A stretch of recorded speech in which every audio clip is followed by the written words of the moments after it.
ఈ నిర్ణయం తీసుకోవడానికి నేను పడ్డ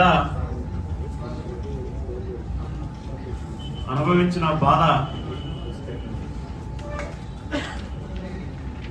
ఇవాళ మిమ్మల్ని అందరూ చూసిన తర్వాత ఆ బాధనంతా మర్చిపోయినా. ఎందుకంటే వాళ్ళు టికెట్ ఇయ్యంగా నయమైంది అనిపిస్తుంది నాకు.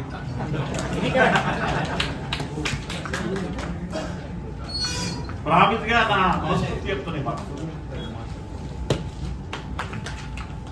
ఎందుకంటే మా అన్ననేమో మన సంఘం ఎక్కడైతే ఉపాధ్యాయుడు ఇబ్బంది పడతాడో అక్కడ ఆ ఉపాధ్యాయుడు అక్కడ తెచ్చుకొని ఆ ఉపాధ్యాయుల యొక్క ఇబ్బందిని దూరం చేసే ప్రయత్నం చేసే సంఘం ఎస్టీ సంఘం 75 సంవత్సరాల చరిత్ర సంఘం వచ్చింది.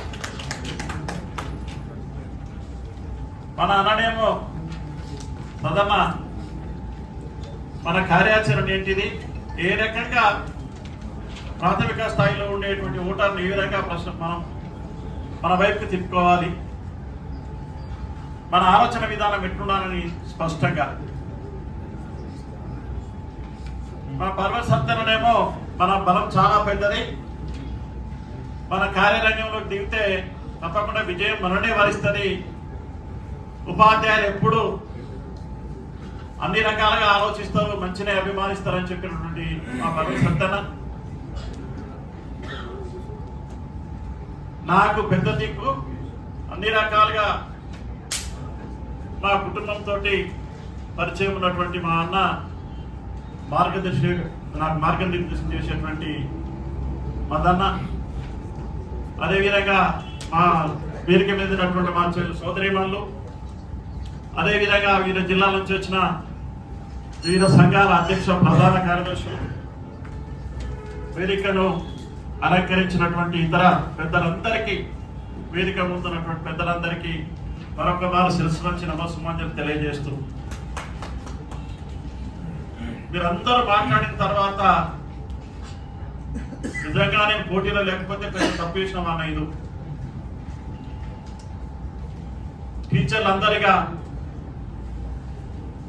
ఈ వ్యవస్థను కార్పొరేట్కు రియల్ ఎస్టేట్ వ్యాపారాలకి అప్పగిద్దామని ఆలోచన వచ్చినట్టుగా భావించే వాళ్ళేమో అని ఆలోచన కలుగుతాం. మిత్రులారా, మనం ఏ రకమైన ఆశయం కోసమైతే మన ప్రభుత్వ బడిని, ప్రభుత్వ కళాశాలను, ప్రభుత్వ పరంగా పేద, బడుగు, బలహీన, మైనార్టీ విద్యార్థులకు, ఇంకా సామాజికంగా, రాజకీయంగా, ఆర్థికంగా ఎదిగిన కుటుంబాలు ఎవరైతే ఉన్నారో వాళ్ళు మన బడులలో ఉన్నారు. ఆ పిల్లల్ని కుటుంబాలకు పనికొచ్చే వ్యక్తులుగా, సమాజానికి పనికొచ్చే పౌరులుగా తయారు చేసిన బాధ్యత మన మీద ఉన్నది. దానికి విద్యారంగాన్ని, ప్రత్యేకించి ప్రభుత్వ విద్యారంగాన్ని కాపాడుకోవాల్సిన అవసరం ఉన్నది. పక్కా ప్రైవేట్ కళాశాలలో వచ్చి పోటీ చేస్తుంటే, వ్యాపారులు వచ్చి పోటీ చేస్తుంటే దాని మీద వాళ్ళకి ఏమైనా అవగాహన ఉంటుందా, దాని గురించి మాట్లాడతారా, దాని గురించి ఆలోచిస్తారా, ఒక్కసారి మనం ఆలోచించాల్సిన అవసరం ఉందని చెప్పి ఈ సందర్భంగా మీకు గుర్తు చేస్తాను. నాకు నేను గొప్పగా చెప్పుకోవడం కాదు, పెద్దలు మాట్లాడుతూ చెప్పారు. ఉద్దండులు ఇద్దరిని గత 6 సంవత్సరాల కింద ఎన్నికల్లో పోటీ చేసినప్పుడు నా మిత్రులే అన్నారు, పెద్ద పెద్ద వాళ్ళ ముందట నువ్వు ధైర్యం చేస్తున్నావు, సాహసం చేస్తున్నావు అని.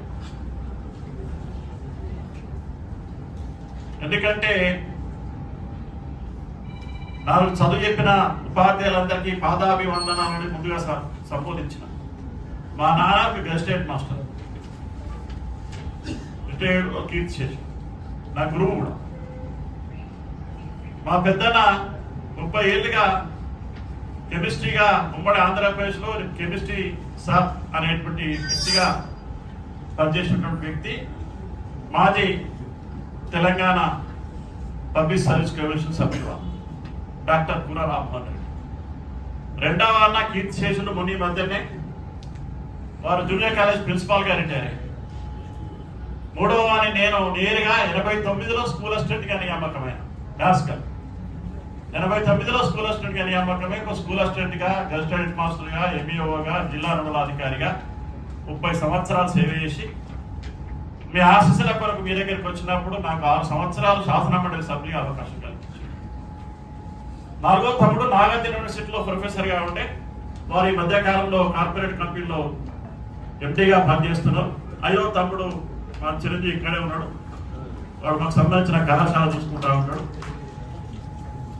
ఇది నాకు ఉన్నటువంటి కుటుంబ నేపథ్యం. ఎందుకంటే అందరూ ఉపాధ్యాయులు, అధ్యాపకులమే. అది నాకు కలిసి వచ్చిన అంశం. ఆ రకంగా నాకు మీరు ఇచ్చినట్టు అవకాశాన్ని నేను, మా కుటుంబం ఇప్పుడు కూడా ఉమ్మడి కుటుంబం, అందరం కలిసిమెలిసి ఉండేవాళ్ళం. ఈ 6 సంవత్సరాల కాలంలో మనకి అందుబాటులో లేక నేను ఇప్పుడు కొంత దూరం అవుతున్నట్టు అనిపిస్తుంది. వాళ్ళకి అనిపించింది.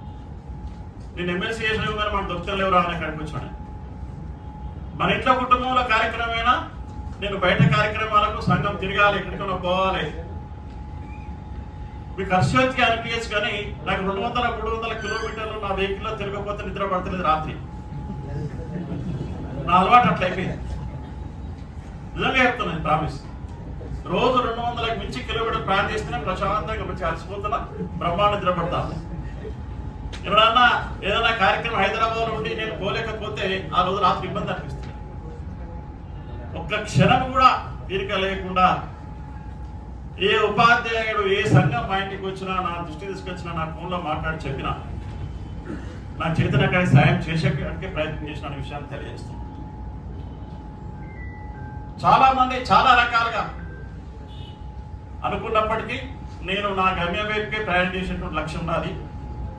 ఎవరేమనుకున్నా సరే, ఎన్ని రకాల విమర్శలు వచ్చినా సరే, ఎన్ని రకాల సద్విమర్శలు వచ్చినా సరే, నేను అనుకున్న లక్ష్యాన్ని చేరుట్లో నాకు ఉండే ఒక అలవాటు. అది బలహీనత కావచ్చు, బలం కావచ్చు. ఒక 10-15 మంది టీచర్లు, ప్రత్యేకించి మా మోడల్ స్కూల్ మిత్రులు చాలా మంది ఉన్నారు ఇక్కడ. వాళ్ళందరికీ హృదయపూర్వక ధన్యవాదాలు తెలియజేస్తున్నాను. వాళ్ళకి పెన్షన్ లేదు, చనిపోతే ఏం ఆధారం లేకుండా కనీసం ఫ్యూనరల్ ఛార్జెస్ కూడా లేని పరిస్థితి. నేను శాసన మండలి సభ్యులు అయిన తర్వాత పెద్దపల్లి ఒక టీచర్ పిడుగుబడి చనిపోయింది. ఇట్లా 10-15 మంది చనిపోతే 50,000 నుంచి 20,000 రూపాయలు ఆర్థిక సహాయం చేసిన మా పార్టీ. నాకు ఇబ్బంది అనిపించే రోజులు వచ్చినాయి. మొదటి 6 నెలల్లోనే నా పాకెట్ కొనే పర్మిషన్ చేయలేకపోయింది. అందుకు నేను ఒక ఆలోచన చేసి ఈ రాష్ట్రంలో ఉండే ఉపాధ్యాయ సంఘాలకు ఒక సూచన చేసిన. ఏ సంఘంలో టీచర్ అయినా సరే 1,00,000 రూపాయలు ఇన్సూరెన్స్ చేయించాలి. చనిపోయిన వెంటనే 11 రోజుల లోపల 1,00,000 రూపాయలు ఇంటికి చేయించాలనే అంశం. ఇలా రాష్ట్రంలో 3-4 సంఘాలు అమలుపరుస్తున్నాయి. మిగతా సంఘాలు కూడా ఆ దిశగా ఆలోచించాలని మా పర్వతలను సత్యనాను కోరుతా ఉన్నాను. తప్పకుండా తక్షణంగా సాయం అందించింది బాగా విలువ ఉంటుంది. ఎప్పటికైనా దానికి పేరు ఉంటుంది. మనం చేసింది 1,00,000 రూపాయలైనా సరే ఆ 11 రోజుల లోపల పోయి మనం చెక్కించినట్టయితే మనకు మంచి గుర్తింపు ఉంటుంది, సంఘ సభ్యత్వం పెరగడానికి అవకాశం ఉంటుంది. ఆ దిశగా ఆలోచించాలని చెప్పి వేదిక ద్వారా కోరుతాను. అట్లా మానవతా దృష్టితోటి మా సిరిపేట మిత్రులు అన్నారు. నిజంగా చెప్తున్నా, ఏ సంఘం ఎంత మహాసభలు పెట్టని టీపీటీఎఫ్ వాళ్ళు, యూటీఎఫ్ వాళ్ళు మా సిరిపేట కాలేజీలో 3 రోజులు మహాసభలు నిర్వహించి, టీపీటీఎఫ్ అప్పుడు ఏపీటీఎఫ్ అనుకుంటా, మహాసభ నిర్వహిస్తే నా వంతుకు ఏం పని, నా దగ్గరికి వచ్చిన వాళ్ళు సంఘంతో నిమిత్తం లేకుండా నా దగ్గరికి వచ్చేవాళ్ళు.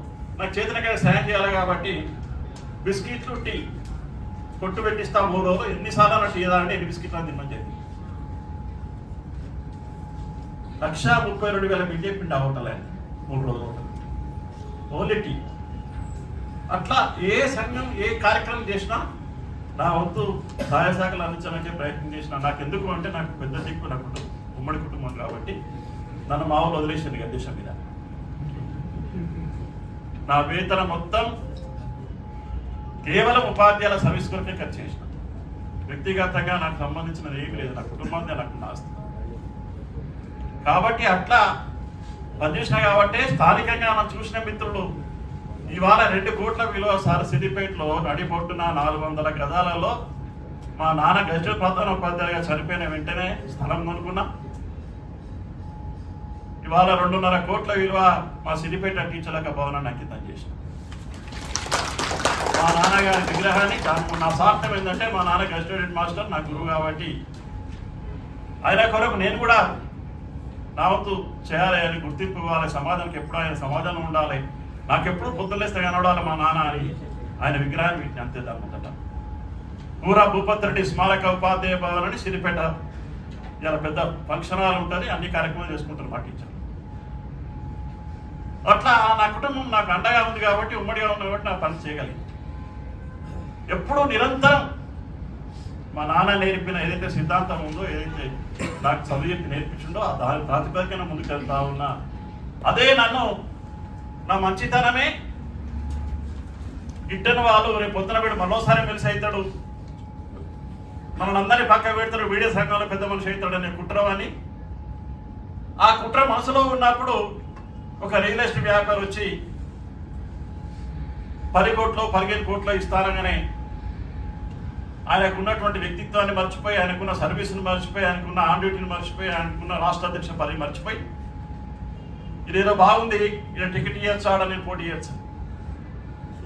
ఎంత స్వార్థంగా ఒక ఉపాధ్యాయ సంఘం నేత, ఒక ఉపాధ్యాయ సంఘం యొక్క ఉపాధ్యాయుడు ఆలోచిస్తే భవిష్యత్తు దిశ నిర్దేశించే మనం భవిష్యత్తులో ఎటువంటి సమాజం ఉంటుందో ఒక్కసారి ఆలోచించాలి. మనమే ఖచ్చితత్వంగా పాటించకపోతే, మనమే ఒక ఆలోచన విధానాన్ని సమాజానికి భవిష్యత్తులో పనికొచ్చే సమాజాన్ని నిర్మాణం చేసే విధంగా మనం పనిచేయకపోతే, అందరం అనుకుంటున్నాం సమాజం బయట అంత బాగాలేదు, ఇబ్బంది పెడుతున్నదని. మనం కూడా అట్లా ఆలోచిస్తే ఎటువైపు పోతుంది ఈ వ్యవస్థ? ఈ పేద ఇంకా 27% మంది పేద కుటుంబాలు ఈ రాష్ట్రంలో ఉన్నాయి. ఆ పిల్లలు మన బడిలో ఉన్నారు. వాళ్ళ దిశను ఎవరు నిర్దేశించారు ఒకసారి ఆలోచన. సమాజం అంటాం, అందరూ అభివృద్ధి చెందాలంటాం. ఏ రకమైన అభివృద్ధి? 70 ఏళ్ళు గడిచిపోయి ఇంకెప్పుడు అభివృద్ధి? ఎవరు దీనికి కారణం? ఒక్కసారి ఆలోచన చేయండి. పక్కా అన్ని సంబంధాలు వేనాయిగా, డబ్బు సంబంధాలే మిగిలినాయి. ఇప్పుడు మానవ సంబంధం లేదు, రక్త సంబంధం లేదు, ఏది లేదు. డబ్బుతో ఉన్నటువంటి వ్యవహారం నడుస్తాం. దాన్ని ప్రతిఘటించకపోతే మళ్ళీ సమాజంలో వ్యత్యాసాలు ఎక్కువ వచ్చి పూర్వపులాగా ఇబ్బందులు ఏర్పడే పరిస్థితి ఉంటుంది. సమాజం దిశగా ఆలోచించే ప్రభుత్వ ఉపాధ్యాయుడు మాత్రమే ఆ దిశగా ఆలోచించి అందరం సమానంగా ఉండేటట్టుగా, అందరికీ సమాన్యాయం జరిగేటట్టుగా చేయాల్సిన బాధ్యత మనందరి మీద ఉందని చెప్పి తెలియజేస్తూ, నేనైతే నా కుటుంబ పరంగా కూడా చాలా మందికి తెలుసు సామాజిక న్యాయం పాటించి ముందుకెళ్తున్న విషయం. కాబట్టి ఎక్కడా కూడా ఏ విషయంలో కూడా నేను రాజీ పడకుండా నా వ్యక్తిత్వాన్ని రూపొందించుకోవడానికే ఇంకా ప్రయత్నం చేసి తప్పితే, ఒక విపత్తు నాకు జీవితంలో జరిగింది అంటే ఆ మొన్నటి జరిగే శాసన మండలి అభ్యర్థి ప్రకటననే నా జీవితంలో ఒక విపత్కరమైన పరిస్థితి, చెడ్డ రోజుని కృష్ణ ఈ సందర్భంగా తెలియజేస్తుంది. అది నాకు నిజంగా మిమ్మల్ని అందరినీ చూసిన తర్వాత ఈ అతిరథ మహారాజు నాకు మద్దతు, ఈ సంఘాలు 3 జేఏసీలు ఇస్తున్నప్పుడు నిజంగా నా అంత అదృష్టవంతులు లేడు, నాకు మళ్ళీ అవకాశం వస్తున్నది అని తర్జన భర్జన వాడి మళ్ళీ మా కుటుంబ సభ్యులను ఒప్పించి, ఎందుకంటే మా కుటుంబంలో ఉమ్మడి కుటుంబం కాబట్టి వాళ్ళు ఏమంటారంటే అది అతిపెద్ద సంఘం, అది ఇస్తే బాగుండు, మరి ఇబ్బంది పడుతుందేమో, డబ్బులు ఖర్చు అవుతాయేమో అనే మాట ఓపెన్గా నేను చెప్తున్నా మీ అందరి మొత్తం. మనకి ఇబ్బంది అవుతుందో, నువ్వు ఇబ్బంది పడుతుంది మన మాట మాట్లాడి కొంత ఆలస్యంగానైనా మళ్ళీ నేను నా విల్ పవర్ తోటి, నా సెల్ఫ్ కాన్ఫిడెన్స్ తోటి, నాకు ఇంతమంది పెద్దలు మద్దతు ఇచ్చినప్పుడు మనం పోటీ చేయకపోతే బాగుండదు అనే ఆలోచనకు వచ్చి, నాకు ఇంకా ఆరోగ్యరీత్యా ఇబ్బందికరమైన పరిస్థితులు ఏమీ లేవు, ఇంకొక 6 సంవత్సరాల పాటు మీరు అందరూ ఆశీస్సులు ఇస్తే తప్పకుండా పోటీ చేస్తామని చెప్పి మా కుటుంబాన్ని ఒప్పించి, ఇక ఏ రకమైన ఇబ్బందులు ఉంటే మీకు అందరికి తెలుసు. మనం ఏదో వాళ్ళను ఆ రకంగా సంపాదించిన పోటీ పడకపోయినా మన స్థాయిలో మనం తప్పకుండా పని చేస్తామని చెప్పి సందర్భంగా తెలియజేస్తూ, ఎక్కడా వెనుకపోయే పరిస్థితి లేదు. విజయం వైపుకే మన అడుగులు ఉంటాయి కాబట్టి మనం ముద్దడాల్సింది విజయాన్ని, మన సంఘాల బలాన్ని పెంచుకోవాల్సిన అవసరం ఉన్నది. ఇందులో నాకు మద్దతు ఇస్తున్నటువంటి సంఘంలో అందరూ ఎస్టీయూ సంఘం అయితే ఇందులో శాసన మండలి సభ్యుని సమాజానికి అందించినటువంటి పెద్ద సంఘం. తెలంగాణ పిఆర్టీ నుంచి ఆల్రెడీ పెద్దలు గౌరవనీయులు సుధాకర్ రెడ్డి గారు ఎంపికైనటువంటి నేపథ్యం ఉన్నది. వీళ్ళు మసూదన్ అన్న ఎక్కడ జేఏసీ సంఘం ఎప్పుడు ఎన్ని రోజులు పనిచేస్తుందన్న తెలియదు, కానీ వీళ్ళు ఎప్పుడు ఎక్కడ సపోర్ట్ చేస్తే ఆ ఎమ్మెల్సీ గెలుస్తుంటారు. ఇది సెంటిమెంట్. కాబట్టి ఆ రకంగా తప్పకుండా మనం ఒక మంచి ఆలోచనతో ముందుకు పోతున్నప్పుడు, మనం మంచి ఆలోచనతో పనిచేస్తున్నప్పుడు తప్పకుండా మంచి జరుగుతున్నటువంటి ఆశ తోటి మీ అందరి మన్నలు పొందడానికి నేను ప్రయత్నం చేసిన. ఈ రోజు స్పష్టంగా నా కళ్ళతో చూస్తా ఉన్నా. నిజంగా నాకు ఇలా మంచి రోజు మళ్ళీ ఏదంటే ఈ రోజు అనే విషయాన్ని సందర్భంగా తెలియజేస్తాను. నేను శాసన మండలిలో ఎవరికి ఏమనిపించినా ఇబ్బంది అనిపించినా సరే, నేను శాసన మండలిలో అడుగుపెట్టిన తర్వాత ఆర్టీసీ సమ్మె వచ్చింది. ప్రభుత్వం మూర్ఖంగా ఆలోచిస్తున్నది. ఈ ప్రభుత్వం మెడలు వంచైనా సరే మీరు ఆర్టీసీ కార్మికులు ఐక్యంగా పోరాటం చేయాలి, మన సమస్యలు సాధించుకోవాలని చెప్పి నేను 2-3 చోట్ల మాట్లాడినా. వాళ్ళకి సంఘీభావం తెలుపుతుంది డిపోల ముందట. తర్వాత 2 నెలలకు శాసన మండలి సభ్యునికి కూడా ప్రగతి భవన్కు దారి దొరకలేదని ఇచ్చిన. నేను శాసన మండలి ఎన్నికైనప్పటి నుంచి ఇవాటి వరకు నేను ఈ 2 సందర్భాలనే ప్రెస్లో మాట్లాడినా. ఇప్పటికెక్కడ ప్రెస్ మీట్ పెట్టలే, నేను ప్రెస్లో పాల్గొనలే, ఆ ఆర్భాటాన్ని ప్రదర్శించడం. ఆర్టీసీ కార్మికుల సభకు ప్రెస్ వాళ్ళందరూ వచ్చిన కాబట్టి అక్కడ ప్రెస్ వాళ్ళతో మాట్లాడితే అవే మైకులు ఉన్నాయి, వేరే మైకులు లేవు. అందులో నేను మాట్లాడిన. ఒకసారి సార్ ప్రగతి భవన్కి మీరు కూడా పోతలేరేంది, మీరు సిరిపేట అంటేని, కేసీఆర్ దగ్గరంటే, మీ కుటుంబం అంటేని, మీ ఫ్యామిలీ ఫ్రెండ్ అని చెప్తే ఎందుకు పోతున్నారు అన్న సందర్భంలో ఒక ప్రశ్న ఒక విలేకరులతో చెప్పిన. శాసన మండలి సభ్యులకి ప్రగతి భవన్కి దారి లేదు, సమస్య ఎక్కడ పరిష్కరించబడిన మాట మాట్లాడారు. అప్పటి వరకు ఏ శాసన మండలి సభ్యుడు కానీ ఉపాధ్యాయ సంఘం కానీ అప్పటి ముఖ్యమంత్రిని కలిసిన దాఖలాలు లేవు.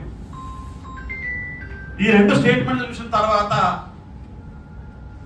ముఖ్యమంత్రి గారు నాకు అప్పటి సంఘ వ్యక్తులు ఫోన్ చేసి మీరు 12 గంటలకు లంచ్కి రండి మా ఇంటికి వచ్చేసారు.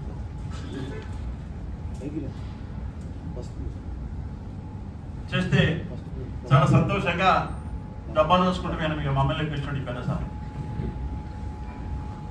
పోగానే నమస్తే బాబు అని నేను ఇందుకే ఇప్పుడు ఒక మాట వేసిండు మా అన్న, వీళ్ళ బాబు ఇన్ని జిల్లాలు చేసిండు. బాబు నమస్తే అన్న, పాదాభివందనం చేసిన. ఏమిరా గొట్టు పదాలు మాట్లాడుతున్నావు, ఆ మెడలోచనేంది, ఆ అహంకార పూరితమైంది, ఆ పదాలు నాకు అర్థం కావు, జరుగుతుంది నాకు అర్థమయ్యేటట్టు మాట్లాడు తెలుగు అన్నాడు. కాబట్టి 9 నెలలు అయితే నేను మీ ఎమ్మెల్సీగా తెలిసినప్పుడు ఎంత సంతోషం ఉన్నదో ఒక్కసారి కూడా మీ ముఖం చూడలేకపోయాను కదా. తెల్లారా పిలిచి నాకు సన్మానం చేస్తారేమో, పులదండ వేస్తారేమో, షాలు వేస్తారేమో ఆశపడ్డ బాబు, మీకు చేయలేదు. నాకు ఉపాధ్యాయులు ఏమో పొడుస్తా ఉన్నారు వెనుక. ఆ పరిస్థితిలో మాట్లాడవలసి వచ్చిందని చెప్పినటువంటి ఏకైక వ్యక్తి నేను.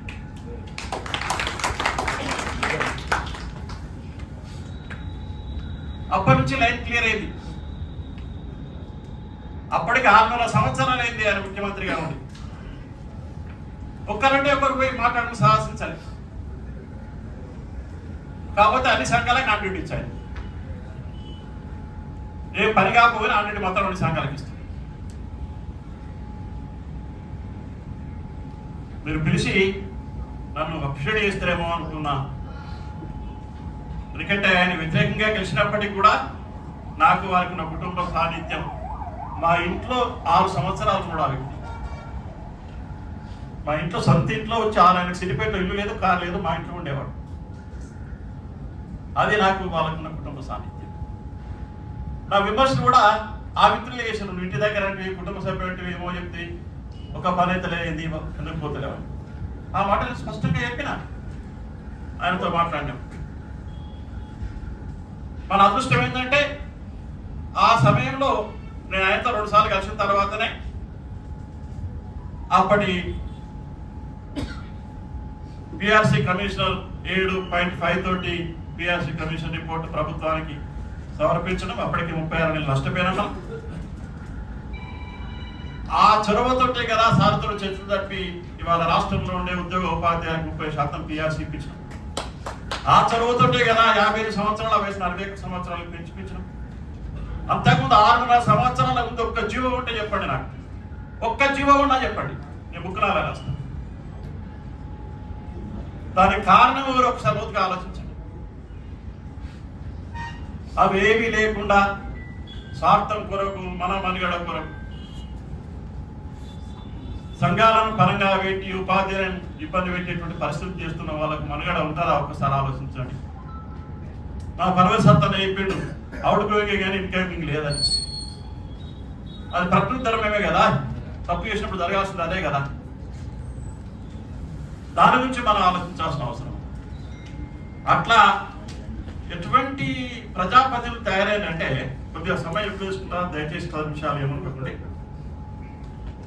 నేను ఆయన దగ్గరికి ముఖ్యమంత్రిగా, మాజీ ముఖ్యమంత్రి దగ్గరికి పోయే క్రమంలో ఒక రిప్రజెంటేషన్ తీసుకున్నాను.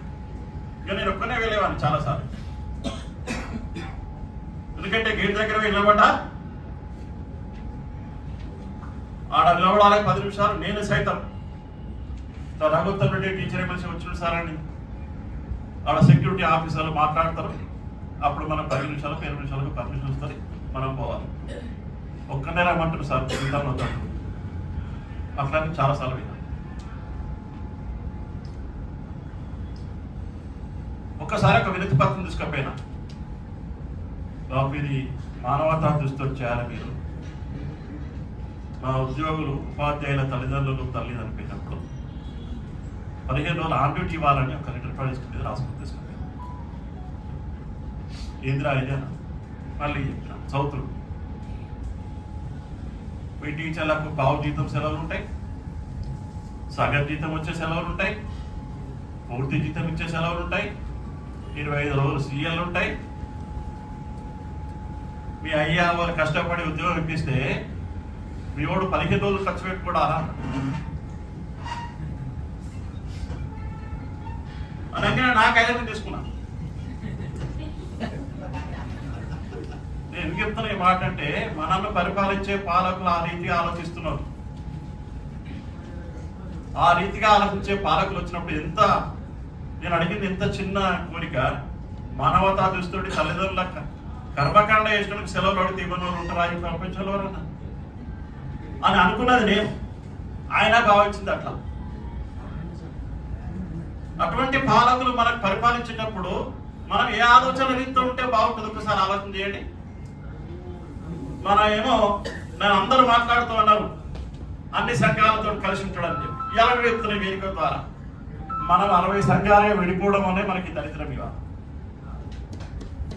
పాలకులేమో అట్లా తయారైనరు, మనం ఇట్లా తయారైన అనుకూలంగా మనమే వాళ్ళకి అనుకూలంగా మారిపోతున్నాం. మేము మాట్లాడేటప్పుడు ఎమ్మెల్యేలు ఎమ్మెల్సీలు పక్కపంటుండే మీ టీచర్లు మామూలు కాదురా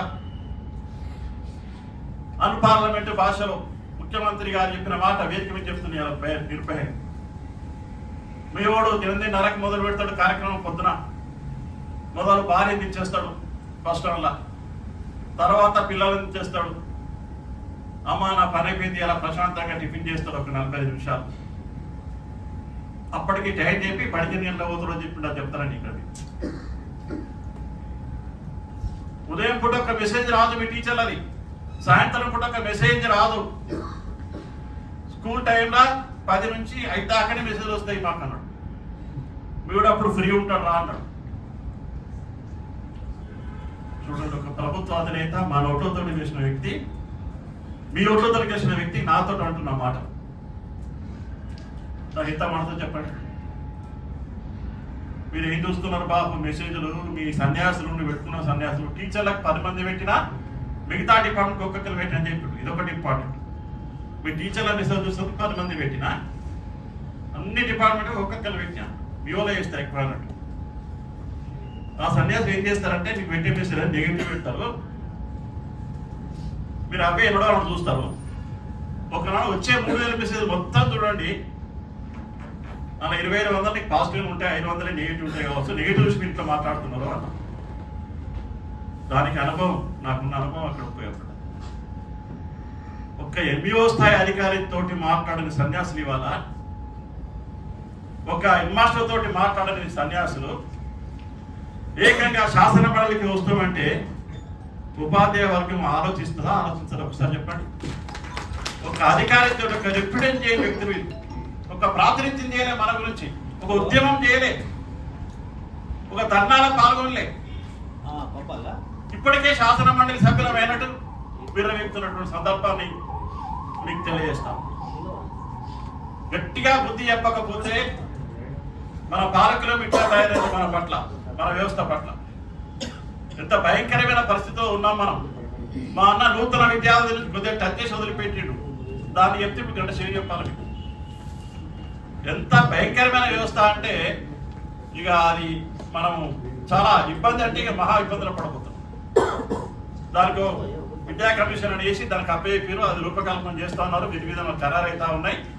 మనం తీవ్రంగా కలిసికట్టుగా ఉండి పోరాటం చేయకపోతే మన ఉనికికే ప్రమాణం వచ్చే అవకాశం ఉంది.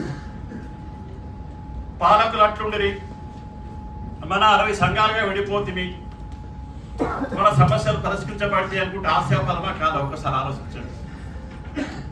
మన సమస్యలన్నీ పరిష్కరించబడేది అనుకోవడం అతిశక్తి అవుతుంది. మనం ఒక బలమైన శక్తిగా తయారు కావాల్సిన అవసరం ఉన్నది, బలంగా పోరాటం చేయాల్సిన అవసరం ఉన్నది, ఉద్యమం చేయాల్సిన అవసరం ఉన్నది.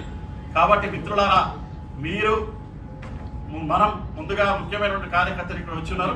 ప్రతి ప్రాథమిక సభ్యునికి జరుగుతున్నటువంటి విషయాలన్నీ చేర్చి ఒక లక్ష్యం వైపు మనం ఏదైతే అనుకున్నామో ఆ లక్ష్యం చేరాలంటే మనకు సంకల్ప బలం కావాలి, విల్ పవర్ కావాలి. దాన్ని కూడగట్టుకుని మనందరం ముందుకు వెళ్ళాల్సిన అవసరం ఉందని చెప్పి సందర్భంగా తెలియజేస్తూ, ప్రతి అంశంలో కూడా ఈ 6 సంవత్సరాల కాలంలో మోడల్ స్కూల్ మా సోదరి మాట్లాడుతూ చెప్పింది, మా ఇక్కడ ఉన్నటువంటి మా జాదవ్ సార్కు, మా జైల్ సింగ్ లాంటికి మా తమ్ముడు తిరుపతి గౌడ్కు ఇబ్బంది అనిపిస్తుంది. ఎంతమంది టీచర్ ఉంటారు? దాదాపు 3000 మొత్తం 3000 మంది, 30 మంది ఉంటారు. 6 సంఘాలు సార్ వీళ్ళకు. ఒకటి ప్రిన్సిపాల సంఘం, ఒకటి ఇన్ఛార్జ్ ప్రిన్సిపాల సంఘం, ఒకటి టీఎంటీ, ఒకటి పిఎంటీ, ఒకటి కేఎంటీ, ఒకటి కేఎంటీ. ఉన్నది 3500 మంది, 6 సంఘాలు. జీవో ఇప్పిస్తే నేను 6 సంవత్సరాల కల్లా 3 సార్లు ఇప్పించిన జీవో. ఒకసారి ఏమో సీనియర్ జూనియర్ సర్వీస్ ఇబ్బంది అవుతుందని కొంతమంది ఆబ్జెక్షన్ చేసి అట్లా ఆపుతున్నారు. ఒకసారి ఇంకో ఏదో కారణం పెట్టారు, ఒకసారి ఏకంగా కోర్టుకు వెళ్ళారు. వాళ్ళు అలవాటు అయ్యారు మన లెక్క కోర్టు. ఆ రకంగా చివరికి ఇక మన తల్లాడంగా అయింది మనం ట్రాన్స్ఫర్. 10-11 జీవోలు ఇప్పిస్తుంది మన ప్రమోషన్లు బదిలీల గురించి. ఆ డిపార్ట్మెంట్లో అధికారి సన్యాసి జీవో రాలేదు, నంబర్ రాలేదు, గైడ్లైన్స్ బయటకు పెట్టి లీక్ చేసి పొద్దుగా లేచే వాళ్ళకు అడ్వకేట్ల దగ్గర అందరు మన టీచర్లే. ఇంకా 3 నెలలు అయితే నాకు ట్రాన్స్ఫర్ కాదు, 3 సంవత్సరాలతో వెళ్ళిపోతా. ఇంకొక 2 నెలలు ఆగితే 10 మంది రిటైర్మెంట్ అయితే నాకు ప్రమోషన్ ఇచ్చినప్పుడు వస్తా. ఏం చేస్తామో తెలియదు, ఎట్లా వేసి స్టే తీసుకురా అంటాడు. మేము అడ్వకేట్ల దగ్గర పోయినాం, మీ దండం పెడతాం ఆయన, ఆ పైసలు మీకు ఇస్తాం కానీ మీకు మా టీచర్ల కేసులు ఫార్వర్డ్ చేయకూడదు. ఎన్ని పైసలు సరే ఇస్తా, ఎట్లేసా ఆపడానికి అంశాలు లేవు కదా అంటే నీకు ఏం పెడతావు నాకు తెలియదు, ఎట్లేసా. మన ఉపాధ్యాయులు ఇచ్చినటువంటి కేసుల సందర్భంగా మనం ఊహించింది టెంట్ బయటకు తెచ్చింది ఒక అడ్వకేట్. ఎన్నేళ్ళ టెంట్ గురించి వచ్చి నూతన విద్యాదానం వచ్చినప్పటి నుంచి టెంట్ ఉండాలన్నది. ఇవాళ అమలు పరిచినామా, ఆ లోపు 3 సార్లు ప్రమోషన్ తీసుకున్నామా, ఎన్నిసార్లు బదిలేని. ఎంత గుదిబండగా మారింది. ఢిల్లీలో 7 రోజులు ఉండి అక్కడి విద్యాశాఖ మంత్రితోటి చర్చలు జరిపితే ఆయన నిజంగా నాకు అదొక సురికమైనటువంటి సందర్భం, సంతోషకరమైన సందర్భం. రౌండ్ టేబుల్ సమావేశం విద్యాశాఖ అధికారులతో అందరూ సమావేశం ఏర్పాటు చేసి తెలంగాణలో ఎందుకు ప్రమోషన్లు బదిలీ ఆగిపోయిన అంశం మీద మనం పోయిన రిప్యుటేషన్కు ఆయన మీటింగ్ పెట్టి అడిగితే, సార్ ఈ 2 హర్యానా ప్రభుత్వం, తెలంగాణ ప్రభుత్వం మన విద్యా హక్కు చట్టంలో కంపల్సరీగా టెట్ పాస్ అయ్యేటనే ప్రమోషన్ ఉన్నది. అదే సందర్భంలో పేరా 2లో ఏం రాశారంటే సంవత్సరానికి 2 సార్లు టెట్ పెట్టాలి, ప్రతి టెట్కు ఇన్ సర్వీస్ టీచర్లకు అవకాశం ఇవ్వాలి. కానీ నేను పోయిన 9 సంవత్సరాల కాలానికి అప్పుడు రాష్ట్ర ప్రభుత్వం 2 సార్లు టెట్ పెట్టి అలా స్పష్టంగా ఏమిచ్చే నోటిఫికేషన్లో ఇన్ సర్వీస్ టీచర్లకు అవకాశం లేదు. ఒక 2-3% టీచర్లు పాస్ అయ్యారు, ఎవరు సర్టిఫికేట్ పెట్టలే, ఇన్ సర్టిఫికేట్లు కాబట్టి పాస్ అయ్యారు. సంవత్సరానికి 2 సార్లు పెట్టాలంటే 10 ఏళ్ళలో 2 సార్లు నిర్వహించింది మన తెలంగాణ ప్రభుత్వం. మనం ఏం చేస్తున్నట్టు ఎందుకున్నట్టు బాగా సీరియస్ అయ్యింది మంత్రి అధికారుల మీద. చాలాసార్లు రిమైండర్లు పెట్టినామని చెప్పి ఇంత పెద్ద గంట తీసిరు వాళ్ళు ఇచ్చిన రిమైండర్స్. సంవత్సరం 2 సార్లు పెట్టాలి. హర్యానా ప్రభుత్వం పెట్టలే, మన ప్రభుత్వం పెట్టాలి. 2 రాష్ట్ర ప్రభుత్వాలకు సారు మినహాయింపు ఇస్తూ లెటర్ ఇచ్చిండు. ఆ సాయంత్రం తీసుకుని వచ్చి నేను తెలంగాణ ప్రభుత్వంతో ప్రమోషన్ తీసుకున్నాం. మనం ఎంతమంది టీచర్లు తెలుసు? కోర్టు స్టే ఇచ్చింది. ముఖ్యమంత్రి గారికి నాకు పరిచయం కావచ్చు. 8 గంటల దాకా నేను ముఖ్యమంత్రి గారింటికి వెళ్తే, విద్యాశాఖ మంత్రి గారికి వెళ్తే విద్యాశాఖ మంత్రి ఫోన్లో ఏమంటారంటే, ఇంతకుముందుకే నాకు కలిసిపోయింది సార్, నా గౌతమ్ రెడ్డి సార్ ఎమ్మెల్సీ, నేను ప్రిన్సిపల్ సెక్రటరీ మేడం ఫోన్ చేసిన, హైకోర్టు జడ్జిమెంట్ స్టే వచ్చింది, తీర్పు వచ్చిందంటే రాష్ట్రమంతా వర్తిస్తుంది, మల్టీ జోన్ 1, 2 ఉండదు సార్ అని చెప్పి. బాబు నేను మల్టీ 1 జోన్లో ఉన్నా, నా జిల్లాలన్నీ ఒక సంగారెడ్డి తప్ప మా మామ బాధపడతాడు. నా కాన్స్టిట్యూషన్ ఉండే ఒక సంగారెడ్డి జిల్లా తప్ప అన్ని మల్టీ జోన్ 1లో ఉన్నాయి. మన కాన్స్టిట్యూషన్ 15 జిల్లా. నాకు వచ్చే సంవత్సరం ఎన్నికలు జరుగుతున్నాయి, నాకు బాగా అవుతుంది అని చెప్పి అప్పటికప్పుడు మంత్రికి ఫోన్ ద్వారా మెసేజ్ చెప్పించి తెల్లారి హరీష్ రావు సార్ ఇక్కడ మీటింగ్ పెట్టి, ముఖ్యమంత్రి గారు చెప్పారు కాబట్టి ఎట్లా చేస్తారో చేయండి, దాన్ని ప్లాన్ చేయమని చెప్పి హరీష్ రావు గారు అధికారులతో పొద్దున 8:30 మీటింగ్ పెడితే వాళ్ళ ఇంట్లో 256 మంది గ్రేడ్ 1 హెడ్ మాస్టర్ అనే విషయం ఒకసారి గుర్తు చేస్తున్నాం. మన ఆలోచన విధానంతో మన మల్టీ 1 జోన్లో 256 మంది గెస్ట్ హెడ్ మాస్టర్ లేదు. నన్ను జోన్ 2లో ఉన్న టీచర్లు ఎట్లా భావిస్తాను? నువ్వు ఎమ్మెల్సీ ఉండి ఒక్కరి రాష్ట్రంలో నువ్వు 256 మందికి ప్రమోషన్ ఇప్పించుకున్నావు, మనం మోసం చేసినావు కదా అని పొద్దున సర్వీస్ చూస్తే వీళ్ళంతా సీనియర్లు అవుతారు కదా స్టేట్ లెవెల్ పోస్ట్ ఇప్పటికి తిరుగుతున్నా. వచ్చిన టీచర్ మనల్ని అభిమానించకపోయి దావత్ ఇప్పటి వరకు రాని టీచర్ తిట్టబట్టే. ఇటువంటి ఎన్నో అవుతుందా సంవత్సరానికి వచ్చినాయి, వాళ్ళకి 13 నెలలకు 14 నెలలకు వచ్చినాయి జోన్ 1లో, జోన్ 2లో. ఎంతమంది రిటైర్ అయ్యారు ఆ జోన్లలో మార్చి నుంచి ఇప్పటిదాకా. కాబట్టి మిత్రులారా, ఏదైనా సరే ఏ అవకాశం ఉన్నా ఎక్కడ నేను వదిలిపెట్టి మన సమస్యల పరిష్కారం కొరకు ఎప్పటికీ విద్యార్థికి అలా రాలేదు. మిత్రులు చాలా మంది టీచర్లు తిట్టారు, అది చెప్తారు. ఇక్కడ ఉన్న మిత్రులు ఇప్పుడు చెప్తే బాధపడతారు. కాంట్రాక్ట్ లెక్చర్లు మా మదన కెరకాలి, కాంట్రాక్ట్ రెగ్యులర్ విషయంలో వాళ్ళ రెగ్యులర్ చేసిన నేను క్రియాశీలక పాత్ర పోషించాను. మరి టీచర్లు అన్నారు, అన్న మనకి ఇప్పిస్తలేవు కానీ వాళ్ళకి ఇప్పిస్తున్నావు ఏంది, మనకి ఎన్నెళ్ళ చెప్పు రాక, రేపు వస్తే నా అమ్మకం ఉందా మనకు? కనీసం మన తోటి ఉపాధి అధ్యాపకుడు ఆయన సంతోషపడతాడు కదా అని చెప్పి 6,600 మంది రెగ్యులర్ ఇంటర్మీడియట్ 2 డిగ్రీ వాళ్ళు పాఠ్యక్రమం చేర్చుల్లో మదన సహకారం తీసుకొని అన్న ఆలోచన మీద చాలాసార్లు ప్రాతినిధ్యం చేసినాం ఇద్దరం కలిసి. అప్పుడు ముఖ్యమంత్రిని ఒప్పించగలం ఇద్దరం కలిసి. ఆ జీవో 11,442 మంది రెగ్యులర్ జీవో ఇప్పించినాం. వాళ్ళు ఇలా ఎంజాయ్ చేస్తున్నారు. ఆ సంఘం కూడా మనకు మద్దతు ఇచ్చింది. కాంట్రాక్ట్ అధ్యాపకుల సంఘం కూడా మా అన్న సహకారంతో వాళ్ళు మనకు మద్దతు ఇస్తా ఉన్నారు. కాబట్టి మిత్రులారా, తప్పకుండా ఒక మంచి ఆలోచన చేయాల్సిన అవసరం మనం ఉన్నది. ఆ ఆలోచనను మీరు ఈ వేదిక మీద పెద్దలు ఏదైతే ప్రేరణ కల్పించారో ఆ ప్రేరణతోటి నేను కొంత ఇబ్బంది అనిపించినా సరే నాకు పోటీ చేయక తప్పట్లేదు. ఆ బాధలో ఉన్నా నిన్న రాత్రి వరకు ఇలా పొద్దున ఇంటికి వచ్చినాక కూడా ఈ హాల్లో నేను ఒక్కని 40 నిమిషాలు కూర్చున్నాను. 9:10కి వచ్చిన 11:10 దాకా ఎవరు రాలేదు. ఆ ఆలోచన అంతా is what I'm doing, is it wrong or right అనే ఆలోచనలే ఉన్నాయి ఇప్పటి వరకు కూడా. కానీ మిమ్మల్ని అందరినీ కలిసిన తర్వాత, మీ మాటలు విన్న తర్వాత ఈ పెద్దలు ఇచ్చిన ఆశీస్సులతోటి అవన్నీ నా మనసులో ఉన్న ఆలోచనలన్నీ పటాపంచలైపోయినాయి. నా ఆలోచన విధానం మారింది. తప్పకుండా మరొక మారు నాకు అవకాశం వచ్చింది అనేటువంటి నమ్మకం, తృప్తి, ఆత్మవిశ్వాసానికి మీరు నాకు కలిగించారు.